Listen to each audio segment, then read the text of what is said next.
finally getting this thing set up. Yes, here we go. Let's just see. Let me make sure everything's working right.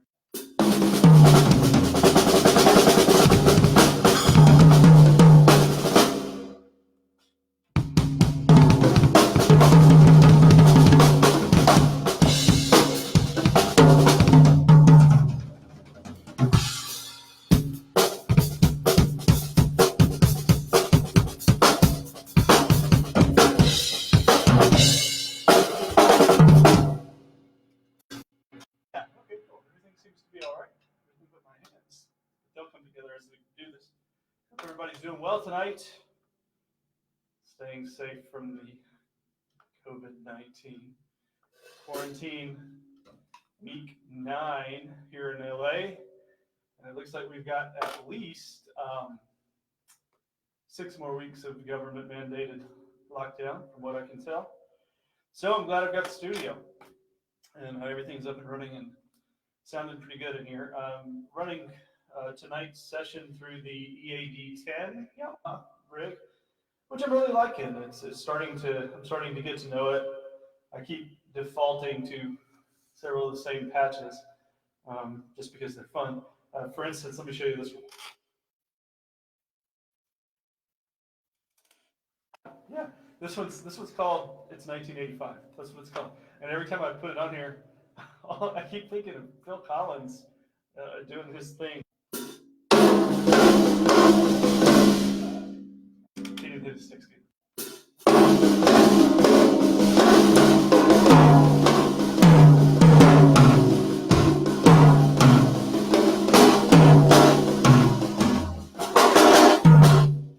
It just sounds like 1985, right?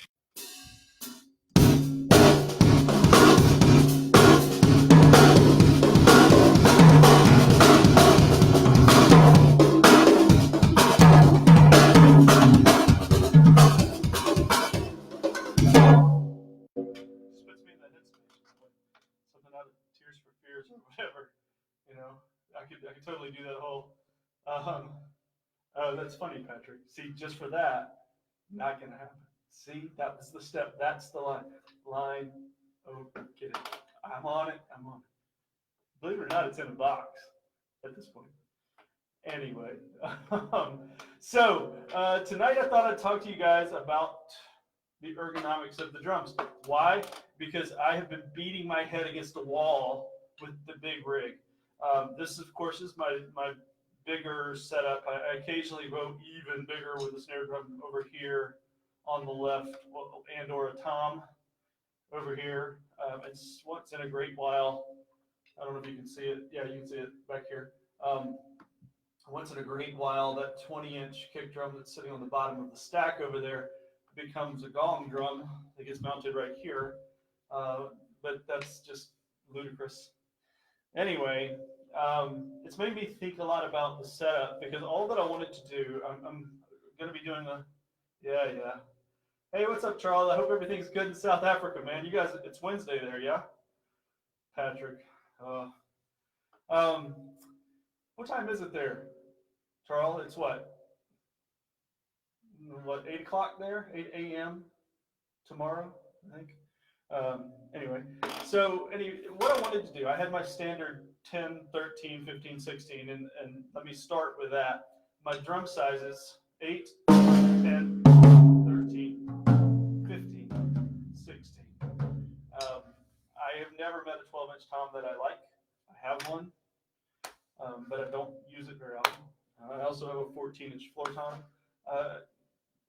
Not my favorite thing either, but I will occasionally use that setup for various things. Nevertheless, my standard setup is 10, 13, 15, 16. Now, you're wondering about the 15, 16.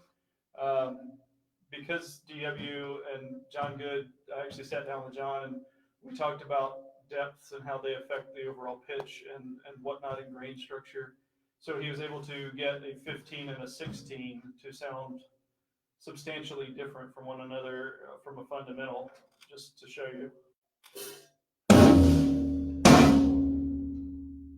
Substantially different. And it's because the 16 is actually a square size, 16 by 16. Hey, Richard, how are you? Where are you in the SIP, man? Are you north or south? Yeah, Phil, that's funny, Phil. It's called It's 1985, and I literally was just doing a Phil Collins thing because it's very Phil Collinsy. It just sounds like Phil Collins land around here. So I really like this thing. It's the Yamaha EAD10. Let me get it off of that one now. So here, this is a more standard setting.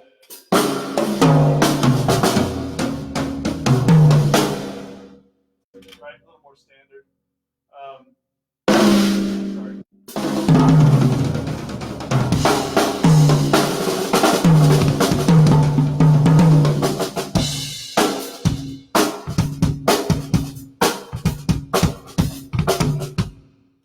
So yeah, this was just an arena, they call it. Yes, Phil, it's the EAD10, the Yamaha. It's a cool little device. I'm a big fan. So back to the ergonomic discussion and why it even matters at all. Look, I'm 6 feet 2 inches tall, and I'm a full 6'2", so I'm kind of pushing the upper limit of 6'2". And I'm very long legged. I've got 36-inch inseam pants, just so you know. So I've got very long legs. So proportionally speaking, my arms are not as long as my legs, right? So because of that, I've always had a little bit of a trouble setting up drums in a way that gets me comfortable. And ask anybody, if John Bay happens to chime in on this, ask anybody who sits down behind my kit. They first of all, my drum throne is up very tall because, again, I'm long legged. I sit up very straight, as you can tell, because I don't have a belly and I don't want to have a belly, so I don't want to look like I have a belly. So I sit up straight. But because of the length of my legs, I push the kick drum kind of further away from me than most sane people would, because that's how long my legs are. So I've always had trouble with how to get the toms close enough. So I push the kick away, but pull the toms toward me. And not only am I tall, but I also play traditional grip. And because of that, sorry,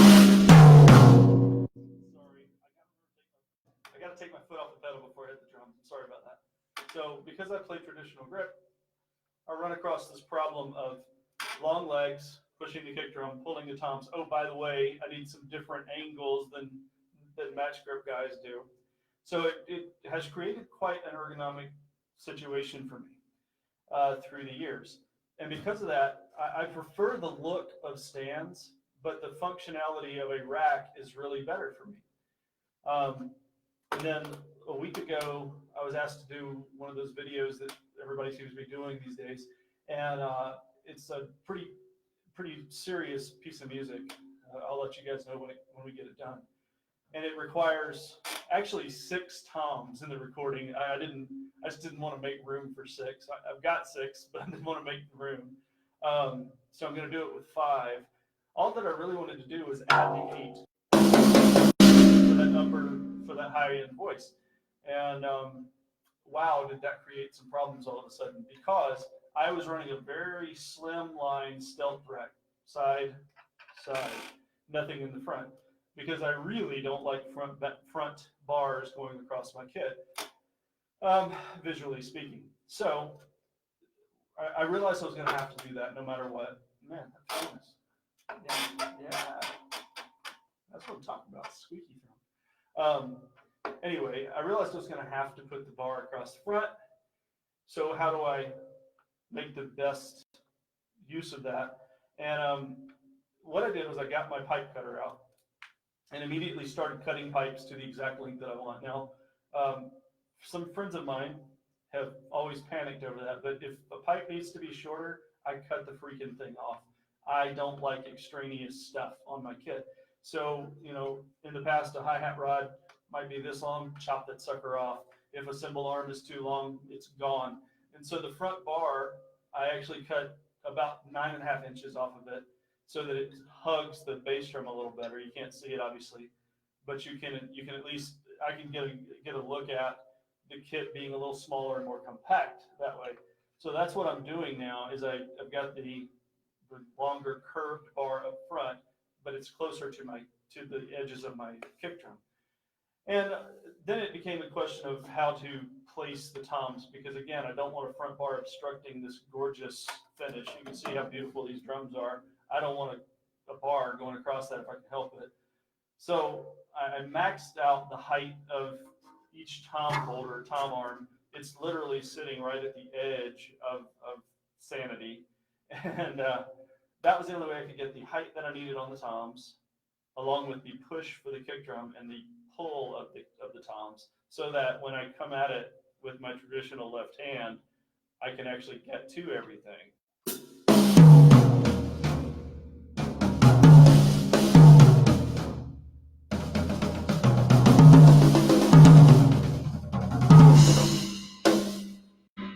If not for the angle, especially here, that would be a real issue.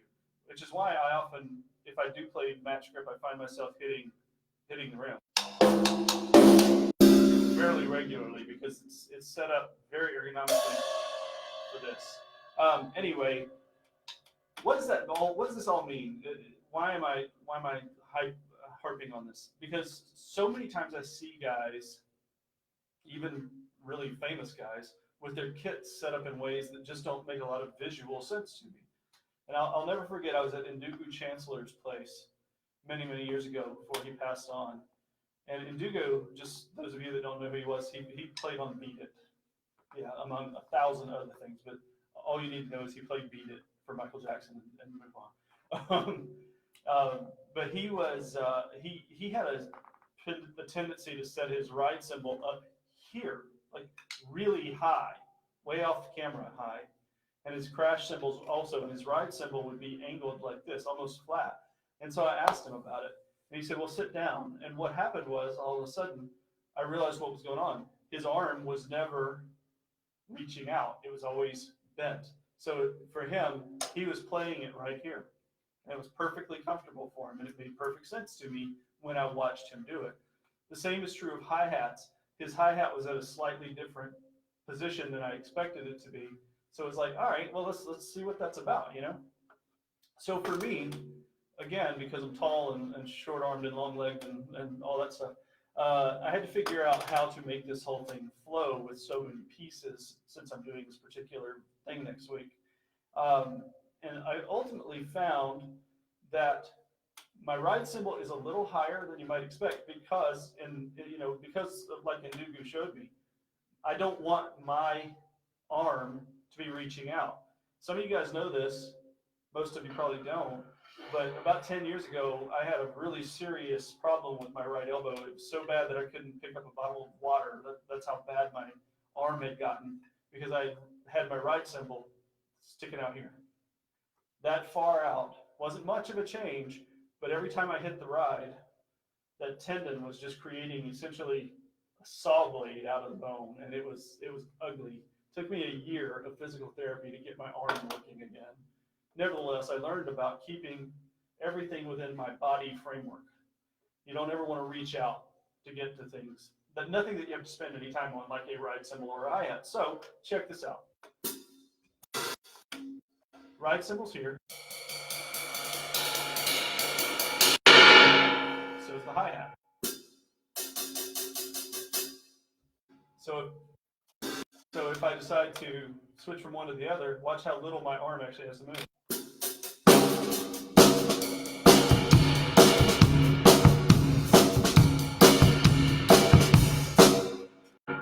almost nothing. All I'm doing is coming right across this way. There's very little change in how I'm actually making the maneuver. Yeah, that's a good point, Billy. Yeah, Billy Ward, by the way, great dude. Dodgers fan, sort of. Anyway, yeah. So Charles just said, Billy Ward said, make your kit your ally. That's exactly right.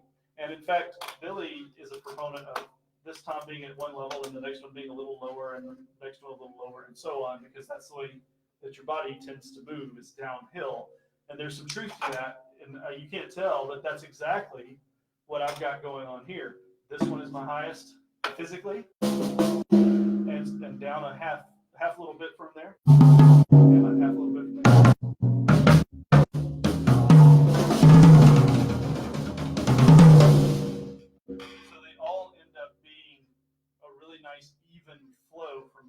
bottom from a pitch perspective as well as from a height perspective. The whole thing steps down from the 8 to the 13, probably 3/4 of an inch. I'm eyeballing that. I would say it's 3/4 of an inch down from one to the next. And the floor tom steps down a full inch. And this floor tom steps down yet another 1/2 inch. So the whole thing just keeps walking downhill.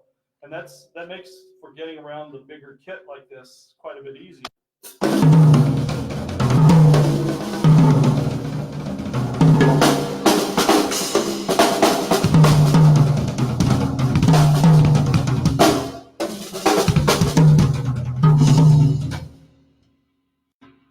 So that just facilitates that natural motion a little better. Now back to the cymbals. Because we spend so much time with our arms and hands on ride cymbal hi-hat, the last thing in the world I wanted was to create a problem physically. Because as we played I've been playing drums now for 30 plus years, and that's wear and tear on the human body for sure. And we want to minimize that. Minimizing it when you're young is great, it's the best idea, but as you get older, you start to understand just how important it is. I'm actually having a little problem with my middle finger right now, and I can't seem to figure it out. It goes pop, pop, pop. It's weird.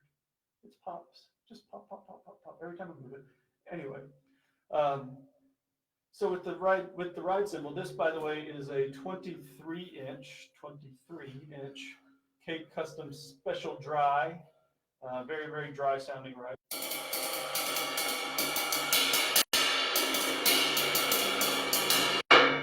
That's terrible technique, sorry. Anyway, you have to pull the sound out of this one. You can't bash the sound into this one.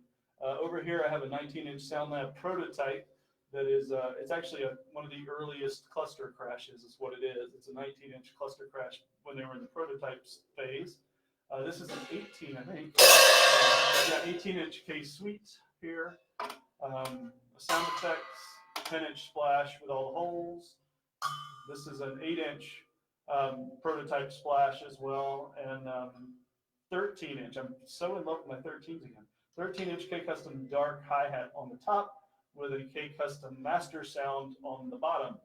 So I'm really into those. And then over here, 15-inch K Custom special dry on the remote hat. So now you know what the gear is. Again, 8, 10, 13, 15, 16, all with Remo vintage Emperor coated heads on them. This kit loves the vintage Emperors. You guys can hear it. It sounds really, really good. And then I'm playing an 8x14 black over brass.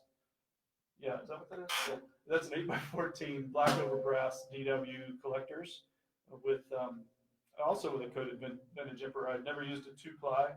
No, they're not. They're not. But it's a good guess, but they're not the ones. Chip. Sorry. I'll have to break those out. Assuming I can find them. Anyway, so what all this is about is that it's important how your body moves, body mechanics, the kinesiology of it all. It's all about how your body moves. If your body wants a drum to be here, then you need to put the drum there. Now, how do you decide that?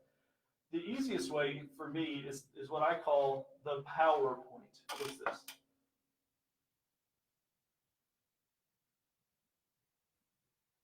Okay, Phil has asked me, how do I feel, it's a technique question for me. How do I feel my right hand changes, adjusts, if at all, when you go from hi-hat to ride, German versus French? The answer is, I'm a marching geek. You know that, Phil. So for me, I never played much French grip at all. I was German for a while, but that morphed into what we call the American grip. And I'm gonna, those of you that are not hip to this, I'm gonna show you guys, let me see if I can do it from here. Yeah. So German would be palm down, essentially, with the right hand. Pretty well flat hand. French is with the thumb up, so it's a very fingery sort of technique. Timpanists use this quite a lot. Orchestral guys use this a lot. Marching guys use this a lot. But the American grip, of course, that's what we call it, is in between the two. And that's where I tend to live most of the time. So you get a little bit of the finger action of the French grip. You get a lot of the wrist action of the German grip, and you can combine the two. So that's the grip that I tend to use, whether it's hat or ride. I will occasionally flip it over and go a little more French on the ride just because it lends itself to that. But the truth is that it's not a conscious thing at all. It's so ingrained in me now, Phil, that I don't think a lot about it. So if I'm over here, I'm not perfectly flat playing German, I'm playing American.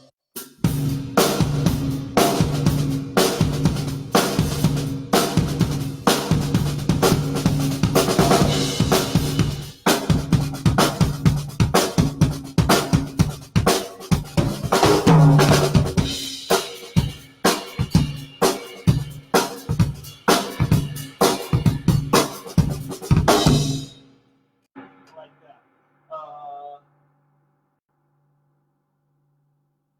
Yeah, right.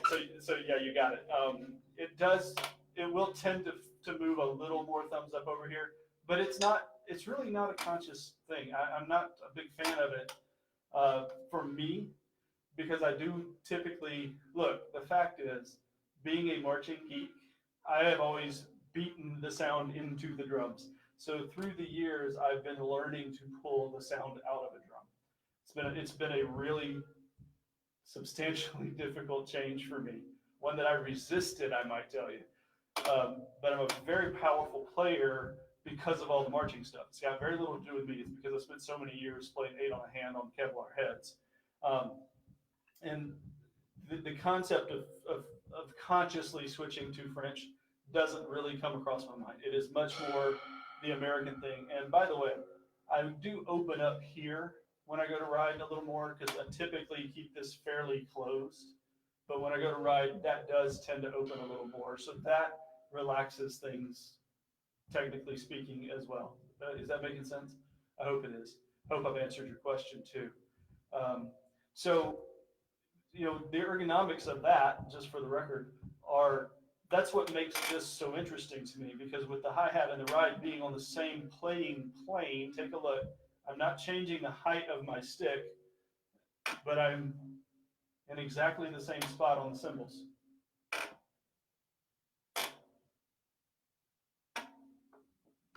See, so I can make that sort of change from one to the other very quickly without having to work hard at it at all.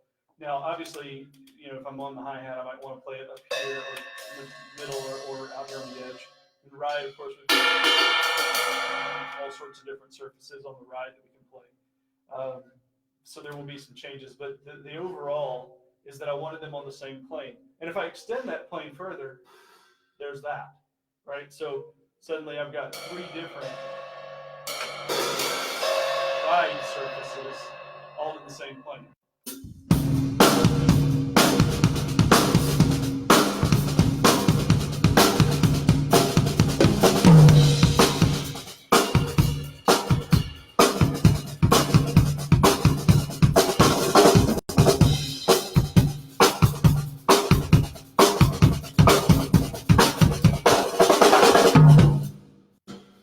So yeah, that's the whole concept for me, is to keep the playing plane here of the ride surfaces nice and even and easy to get to. Small motion. I'm all about efficiency and economy of motion. I did a video not so terribly long ago, just before the shutdown, where the guy was wanting me to move a lot. I'm like, yeah, no, I don't move a lot when I play, because I've spent all these years of keeping my body nice and still, so it was really awkward to me to move a whole lot for a video, whatever. Anyway, the 8-inch tom is the addition. Don't typically have it. I'm actually enjoying having it, but it threw the ergonomics of the rest of the kit completely out the window. It took me 2 full days to get it set up the way that I felt comfortable, and I'm still not completely there. And then this morning, I stopped and tore the whole thing down again, and I rebuilt this kit this afternoon. And I'm actually liking it better. It was all about the 13 here and it being sort of in a wonky place. I didn't want it in a wonky place. But what I do to maximize I do like 8s as well too. What I do to maximize both power and rebound and efficiency is this. It's what I call the power point of the stroke. Everything that I hit has a power point, everything that you do. So if just the physics of it, I'm going to see, yeah, I'll use the 10 here. You guys see that one? Yeah, I'll use the 10. Everything that I hit, everything that we hit as drummers, there's an arcing nature to the stick. It goes through an arc, right? So there's a moment of power right about here. So I'm about half an inch off the drum head, where that is the maximum amount of power that I can generate and still be efficient. I want the drum to sit right there, so that as soon as that arc hits its most powerful moment, sorry, I forgot that I had the mic open. As soon as I hit that most powerful point of the arc, that's when my stick hits the head. So I get the maximum amount of sound, the least amount of work.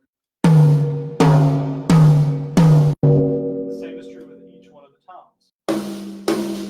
Because if I put them up too high, let's say that I'm trying to play the splash cymbal as if it was a tom, well, it's not going to be in the most powerful point of the arc. It's above it, so I'm not going to be able to hit it and be as efficient and draw as much power and sound out of the tom as if it was mounted up this high.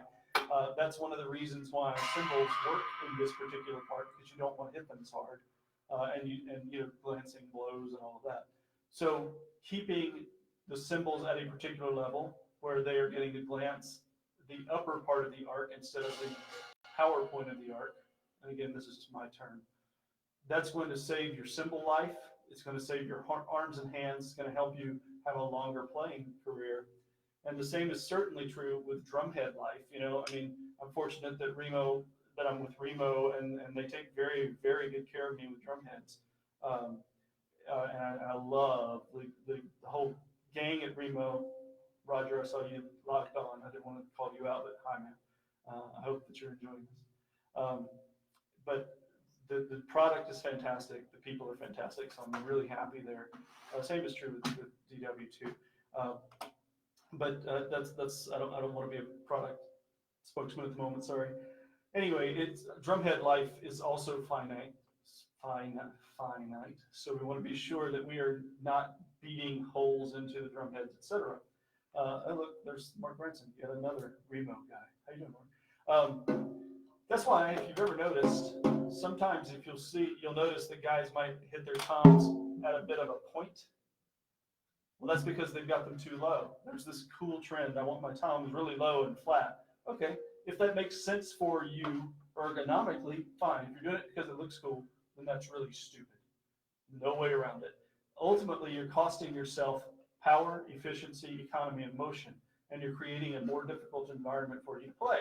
So instead, what sometimes happens with those guys when they got them really low is they're playing past the power point like that.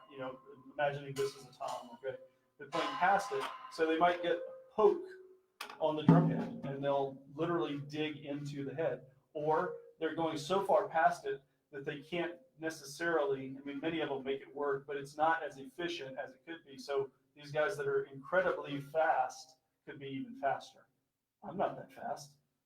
I never tried to be that fast. I'd rather be musical, if you'll forgive that. Some of the fast guys are too. But I'd rather have musical ideas that matter to me that I can execute instead of Olympic drumming. And I find that having these toms at this particular level makes me get a fuller, bigger sound, and it helps me to create musically what I'm wanting to do. Oh, hush, Mark. Yeah. We all need to go back to work, don't we? I got to preserve these until quarantine's over, man. So, what was I saying before Mark so rudely interrupted? I don't know. Mark's my Range Rover brother. Yes, PowerPoint of the arc. So that's the case with the toms. Now the snare drum, same deal. If you sit down behind my kit and you happen to be a little less tall than I am, or even more specifically, a little less long-legged than I am, because I am so long-legged. Again, I'm 6'2", 36-inch inseam, so I've got really long legs. But my snare drum is up really, really high. And I think part of that is the marching part of me. It's also angled slightly away, ergonomics with the traditional grip. It actually got turned a little bit. It's kind of bothering me. There we go. So it's, again, back to that same PowerPoint principle, because a lot of times guys will say, yeah, if I want to play finesse stuff, man, I'll switch to traditional, you know, but if I'm playing power, man, no.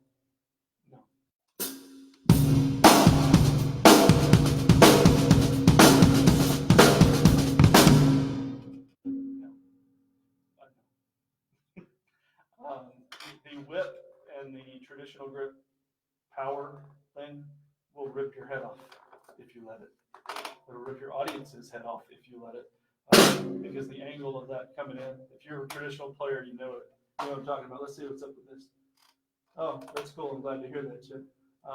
What is my take on Matt Johnson's statement on the difference between analog and digital? I don't know what that is, Phil, so you'll have to fill me in.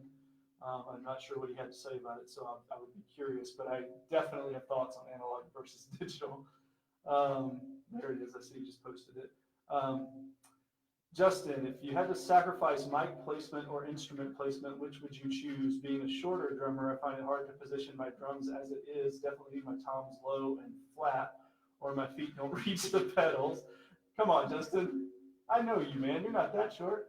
I find it difficult sometimes to get my mics in an appropriate position. Do I make the mic work or change the drum position first? I would tell you this, brother. I'm not going to change my drum position. I'm not changing my cymbal position, nothing. If you look, if you can see, you really can't see, but even here in my home studio, I have got mics just crammed in. Now, the trick is this. A tom, a snare drum, it doesn't care what angle, let me start again. It doesn't care which side of the drum you mic. It doesn't care.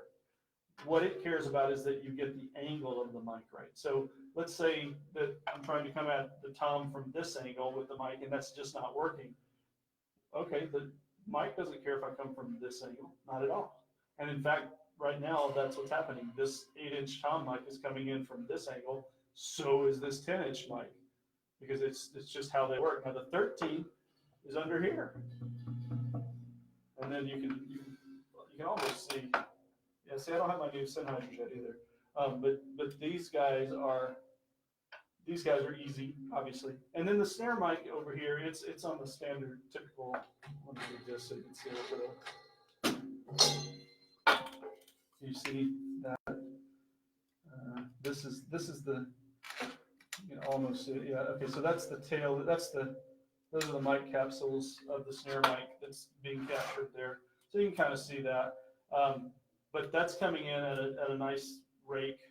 And for me, being able to play comfortably is far more important, because I don't want to compromise the performance. And it's the mic and engineer. And look, I engineer, so I'm not laying this off on engineers. I understand the trauma of it, the difficulty of it. But it's the engineer's responsibility to capture the performance the best way that he can. So what I do when I go to a session is I work with the engineers. We work together. I walk in and hey, we are allies. We're in this together. What can we do? If he needs me to move the splash cymbal up a half inch, okay, fine. But I'm not going to pull an 8-inch tom way over here or something. So you have to make sure that you are comfortable with so that you can perform to your highest ability first. Then let's work on capturing that performance. That's my own personal take on it. And if you're a nice guy about it, and you are a nice guy, Justin, then you'll find that most people are completely willing to work with you on that sort of thing. Hope that helps. Let's see. Analog drummers dig into the room more when they played all the drums. Digital drummers don't sound very fun. Used to play just. Oh, never heard that before, Phil. And I've been in digital studios and in analog studios, and I've never heard that statement before. I know some guys. Look, Kenny Aronoff. He's been in everything under the sun, right? Every studio name on the planet, whether they're digital or analog, and that dude just knocks the crap out of the drums. Never seen anybody hit harder than him, maybe Liberty DeVito. But those two guys hit stupid hard. I don't know that I necessarily would buy into that. I've certainly never been told that. I mean, there is definitely a difference in the way that you record digital. Did I read the, yeah, I did. I don't know, man, that that's going to necessarily translate. You certainly need to run the faders differently from digital to analog. It's okay to overdrive analog faders. You don't want to overdrive a digital fader. Maybe that's what he's talking about. But with snare drum, I hit rim shot most of the time. Most of the time. Not always, but most of the time. And occasionally, look, if you've ever watched Manu Katché play with Peter Gabriel and Secret World Live, if you haven't, go do it right now. Leave my video and go see him. But he hits rim shots on his toms all the time, and it's gorgeous, gorgeous. So that's my thought. Okay, so what does Richard say? Do I play heel up or flat-footed, Richard? Okay, Richard, that's an interesting question. Let me talk to you about pedal height and seat height and whatnot. That's one thing about the ergonomics of it all. And I see guys saying all the time, what you should do is sit down on your throne and put your feet down flat on the floor, and make sure that you've got a slightly downward angle on your thighs. That's exactly right. But there's a caveat, and this almost never gets covered. So I'm glad you asked this. Do it with your feet on the pedals. Because can you see this angle? It's pretty steep. I mean, it's coming, you can kind of see that's about the angle. It's pretty steep. But watch what happens to the angle when I put my foot on the pedal. All of a sudden, it's a whole lot flatter. You see that? It's literally an 1.5 inches difference. It's an 1.5 inches different. So if I put my seat height at this angle or at this height with my foot on the floor, right now, this seat would be too high. I would want it right there-ish. Yeah, more like right there. Because that's getting the angle that I want.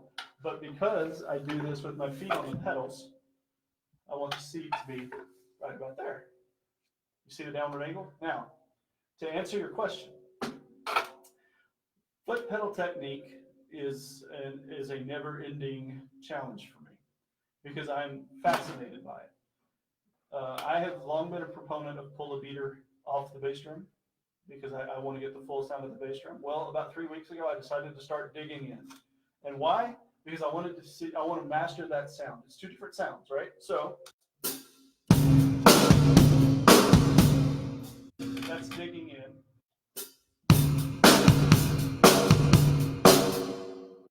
So I'm going to go back and forth and let you listen to the two before I answer your question. Going a long way to answer your question. Sorry about that. So here. Can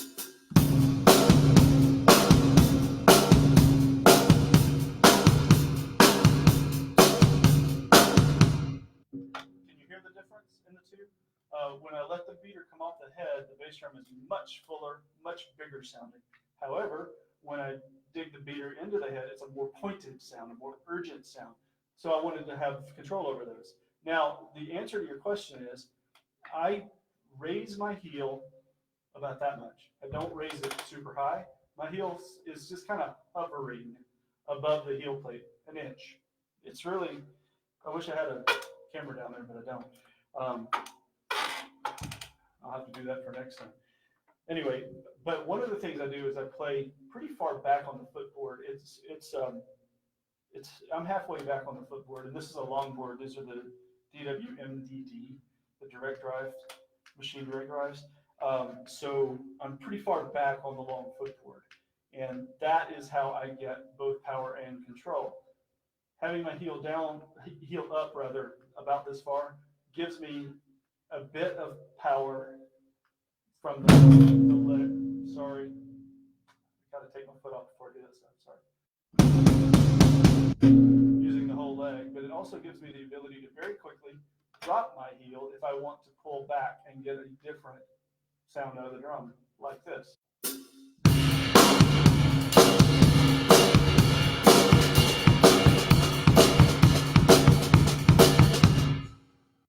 That's straight out of Thomas Lang's thing. Obviously, I'm not as good at it as Thomas is. Holy crap, did you guys see the video I posted? That was ridiculous. Oh, man. Anyway, so what he is about, at least what I've seen, is heel up for accents, heel down for quieter notes. Makes perfect sense. And that's what I've been trying to do and trying to learn. So I'm allowing the beater to come off the head when I want that sound. I'm digging into the head when I want that sound. My heel is about an inch up most of the time, 90% of the time, because that's how I tend to want to play. But I'll also put my heel down for notes that are quieter, just like I did a second ago. Hope that answers your question. Yeah, send me that, Phil. I'll be curious. Cool. Yeah, the beater off thing is the beater off the head thing is one of those. It's just one of those things that cleans up the sound of the drums. It just does. You know, it gives you a fuller kick drum sound, no matter what. And I've got the sledge pad. He custom made me a sledge pad, which is just ridiculously cool. I've got the sledge pad plus a smooth white Power Stroke 3 with a big white dot on it. They call it the Vinny Colaiuta head. Apparently he likes this one. I wish it made me play like Vinny. But it's really got a nice warm, it's a little more MIDI, but it tuned it low, and it's really got a nice sound. You guys can kind of hear it. Under real studio miking, it sounds absolutely phenomenal. And a smooth white marching bass drum head on the front, by the way. Actually, I've got a black one on the front right now. Usually it's smooth white, but I've got a black marching head on the front. I like the marching head on the front because it's a little thicker single ply. It's still a single ply, but it's got a felt ring built around on the inside of it, and I really like how that sounds. So the whole idea of this video tonight was about ergonomics. I don't know that I've covered a lot of that, but seat height is a big one. Be sure that when you are checking your seat height, you put your feet on the pedals when you do it, both feet on the pedals, so that you can make sure that you've got a slight downward slope with your feet on the pedals. Otherwise, if you're sitting with your knees going up instead of down, you're going to end up with lower back problems. And nearly everybody that I know, since Vinny's on my brain, Vinny used to be, sit on the floor. My friend Doug Tan still sits on the floor, and Doug's a killer player. But Vinny, through the years, has come up because he was having lower back problems. And I think that's one of the things we've got to watch out for physically, is that the ergonomics of the kit make a whole lot of difference. Without focusing on how the kit affects our body, we're never going to be as efficient and play as well as we possibly can. So that's why when you see me, and by the way, I'm a kit redesigner. I'm constantly trying to make it better and trying to make it fit better and flow better and make me feel better and blah, blah, blah, blah, blah. So that's why this concoction is kind of weirding me out visually, but it feels good.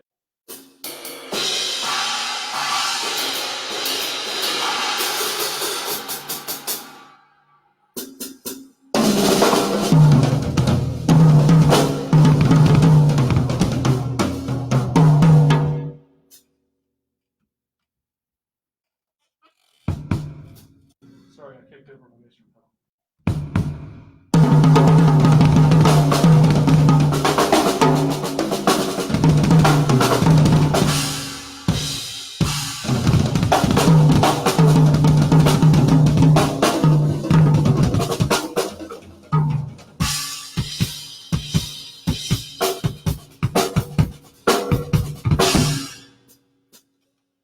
Yeah, so this is for me right now, working.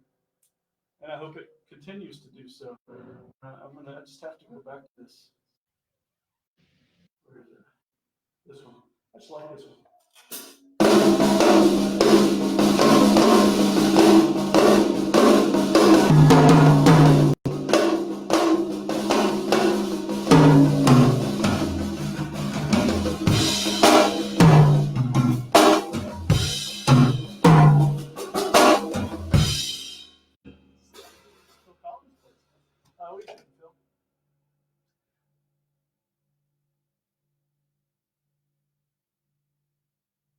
Yeah, you know what, Phil, it's interesting. Phil has said Thomas Lang suggests sitting a little further back on the throne than most people would.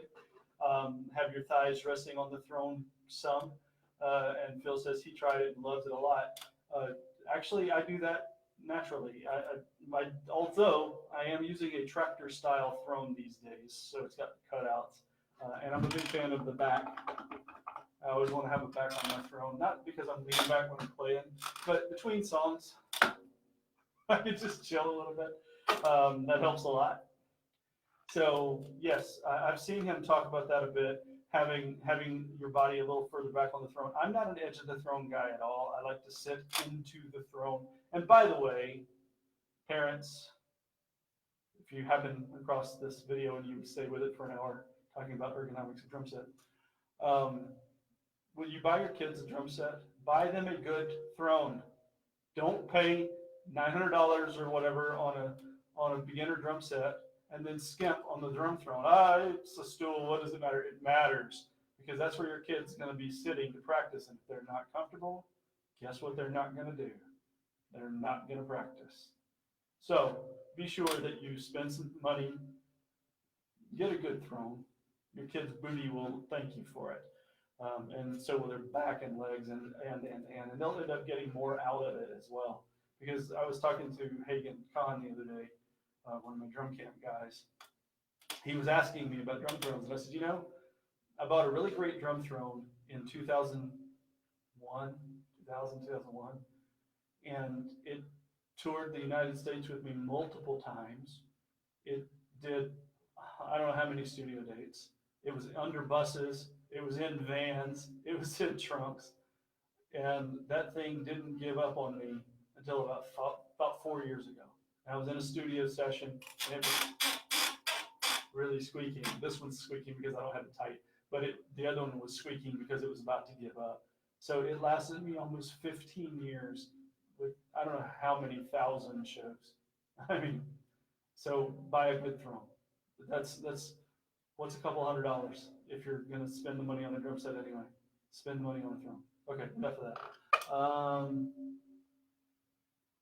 Yeah, that's exactly right, Phil. It's about sitting up straighter, and it's about having your body. Look, the body has a frame. We all have a body frame, you know. And mine is 6 feet 2 inches tall, 36-inch legs, you know, arms that are not proportionally as long as my legs. So I have to work with that. Instead of fighting against it, I have to work with it, and that's what I'm doing. By having a drum rack these days, where everything is mounted on the rack around me, and everything flows from one level to another, from high to low, both pitch and height. Now, I'll grant you the 16 is pretty far back, but I tend to not use it for much more than accent stuff anyway. It's just how I play.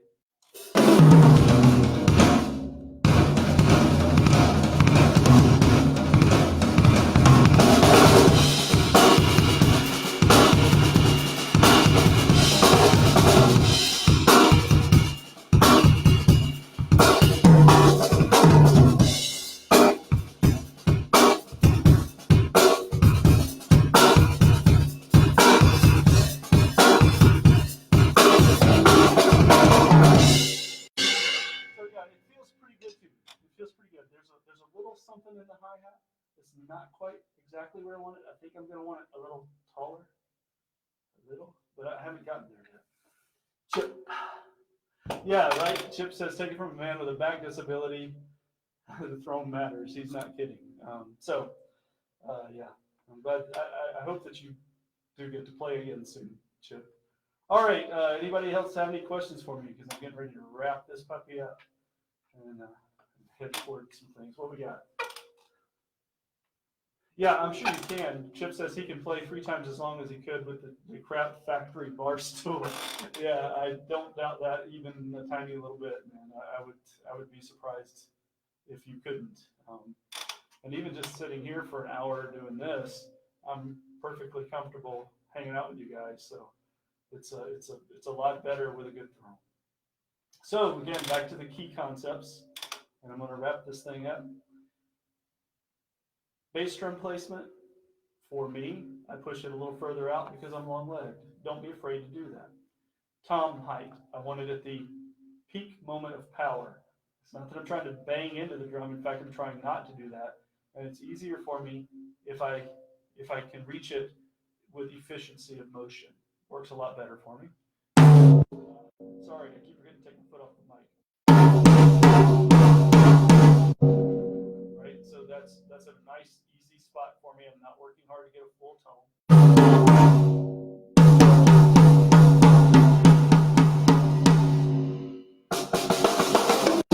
Snare as well.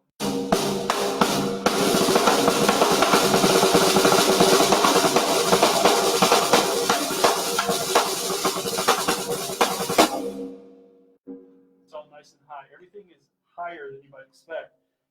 Floor tom, snare drum, same height across. That's a bit of a reach, but you get the idea.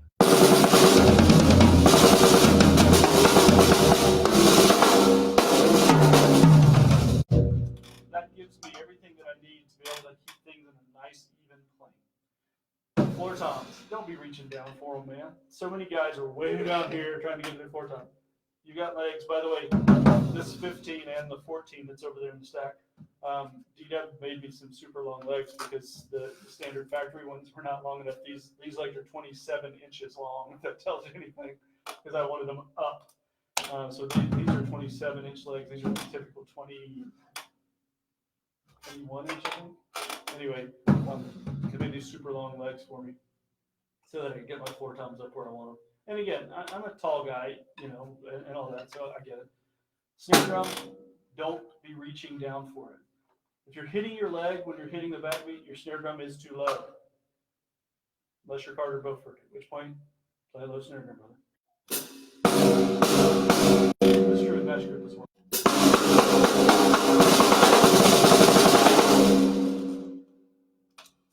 I had a spider on that knee. I did not like that.